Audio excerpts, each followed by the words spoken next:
بص يا جماعة، دي تكملة سلسلة اشتغل صح.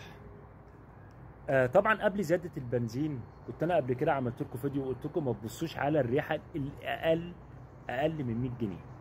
دلوقتي بقى في الظروف الحالية والدنيا زي ما انتم شايفين كده الدنيا راحت، وطبعا شركات النقل الذكي كلها عاملة نفسها من بنها، بل بالعكس دي في ناس رخصت التسعيرة بتاعتها عشان تبين للعملاء اللي احنا أرخص حاجة، وكله بيلعب على طبعا انتوا فاهمين على الكباتن. المهم بصوا يا جماعه من الاخر كده اهوت، لو عايز تعمل فلوس الايام ديت بجد والله ومش عايز تهلك عربيتك ولا تهلك نفسك، شوف اي مدن جديده زي مثلا التجمع، الشيخ زايد، 6 اكتوبر، العبور، الشروق، اي مناطق يعني اي مدن جديده يكون الطرق بتاعها كويسه جدا.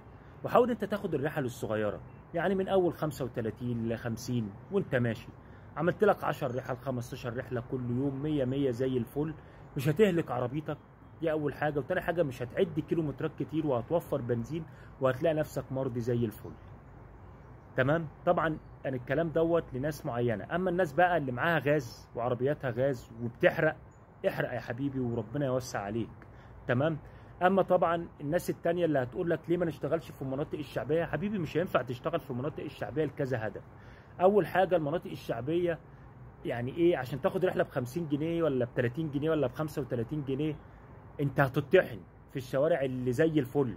يعني ما ينفعش مثلا تشتغل في القلق وابو زعبل وشبرا والحتت دي، حتت طبعا شعبيه فوق دماغنا من فوق، احنا منها بس ما ينفعش 50 جنيه هتشتغل فيها عقبال اساسا ما تروح تجيب العميل وتروح توصله يكون اليوم كله راح. تحياتي للجميع.